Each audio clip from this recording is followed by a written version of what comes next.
ମୁଁ ହେଉଛି ଭାରତୀୟ ଗୃହିଣୀ ଆଉ ମୋ ସ୍ୱାମୀ ମୋତେ ଯେତେବେଳେ କୁହନ୍ତି ବିତି ଟୁଥପେଷ୍ଟ ସରିଯାଇଛି ନୂଆ କାଢ଼ ତ ମୁଁ ତାଙ୍କୁ ଏନସିଓର କରିକି କୁହେ ଟୁଥପେଷ୍ଟ ଆହୁରି ମାସେ ଚଳିବ। ପ୍ରଥମ 15 ଦିନ ମୁଁ ତାକୁ ମୋଡ଼ି ମୋଡ଼ିକି ୟୁଜ୍ କରିବି ଆଉ 15 ଦିନ ମୁଁ ତାକୁ କାଟିକି ୟୁଜ୍ କରିବି। ତ ନମସ୍କାର ଜୟ ଜଗନ୍ନାଥ, ମୁଁ ବିଥିକା ମୁଁ ଆପଣମାନଙ୍କୁ ୱେଲକମ୍ କରୁଛି ମୋର ଆଉ ଗୋଟିଏ ମିନି ବ୍ଲଗ୍ରେ। ଯଦି ମୋ ଭିଡ଼ିଓ ଭଲ ଲାଗେ like share comment and subscribe କରିବାକୁ ଜମା ଭୁଲିବେ ନାହିଁ। ସାନ ଭଉଣୀକୁ ଟିକେ ସପୋର୍ଟ କରନ୍ତୁ। ତାପରେ ପଳେଇଲି କିଚେନ୍ରେ। କିଚେନ୍ ଗଲା ପୂର୍ବରୁ ମୁଁ ତ୍ରିଶା ଗୁଡ଼ିଏ କରିଲି ଏକ୍ସରସାଇଜ୍। ଆଉ ଆଜି ମୁଁ ବ୍ରେକଫାଷ୍ଟରେ ବନେଇଥିଲି ଉପମା ତା ସହିତ ଜାଉ ଭାତ। ଆଉ ମୁଁ କିଚେନ୍ରେ ଅଛି, ମୋ ଝିଅ ମୋତେ ହେଲ୍ପ କରିବନି ଏଇଟା ତ ହେଇ ହିଁ ନପାରେ। ସେ ମୋତେ ଆଡ଼ଭାନ୍ସ ହେଲ୍ପ କରୁଛି କାହିଁକିନା ସେ ବଡ଼ ହେଲେ ମୋତେ ହେଲ୍ପ କରିବନି।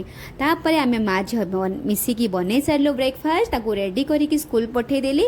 ଆଉ ଏହାକୁ ବଙ୍ଗାଳୀରେ କୁହନ୍ତି କୁସି, କମେଣ୍ଟରେ ଜଣେଇବେ ଓଡ଼ିଆରେ କ'ଣ କୁହନ୍ତି। ତ ଲଞ୍ଚରେ ବନେଇଥିଲି କୁସି ଭାଜା ତା ସହିତ ପୋଟଳ ଚିପ୍ସ ଆଉ ଡାଲି ଆଉ ଭାତ।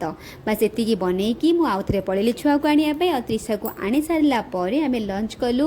ଲଞ୍ଚ କରିକି ଟିକେ ଶୋଇ ପଡ଼ିଥିଲୁ। ସନ୍ଧ୍ୟା ସମୟରେ ବାହାରେ ହେଉଥିଲା ବର୍ଷା, ତ ଟିକେ ବନେଇଥିଲି ଫୁଲକୋବି ପକୋଡ଼ା ତା ସହିତ ଚଟଣି। ରହିଲି ନମସ୍କାର, ଜୟ ଜଗନ୍ନାଥ। Like share